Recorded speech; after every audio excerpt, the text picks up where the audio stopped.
A couple stuffed their pockets with stones and walked hand in hand, step by step, into the depths of the sea. They were utterly crushed by the burden of caring for their son, yet feared he would have no one to look after him after their death. So, they offered $1 million annual salary and hired a young, beautiful nanny. Much to the nanny's surprise, the son they spoke of turned out to be a ceramic doll. Lisa couldn't help but laugh when she saw it, but the male owner stared at her with a stern face. It seemed they weren't joking around. To get the job, Lisa gladly accepted. The elderly couple handed Lisa a schedule and repeatedly urged her to follow it closely while taking care of their son's daily needs. They then claimed to be going on vacation and left the castle, unaware that this would be their final farewell. Shortly after the couple left, Lisa immediately let loose and threw the task of caring for the doll out of her mind. She even tossed it onto a rocking chair, clearly having already assumed the role of the villa's mistress. After a few drinks,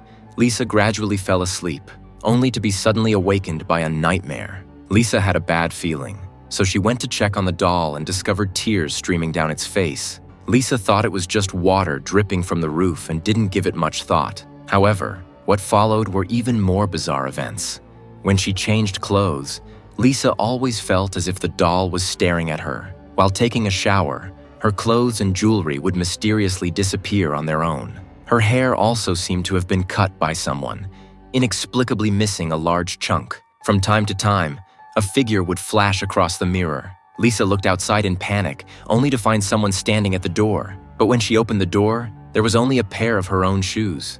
Oddly enough, how did her shoes get outside on their own? When she looked at the doll again, it had inexplicably sat up. Strangely, the schedule was placed right next to the doll. Lisa was so frightened that she hurried back to her room, intending to call the police. However, to her surprise, the voice coming from the other end of the line was none other than the doll's.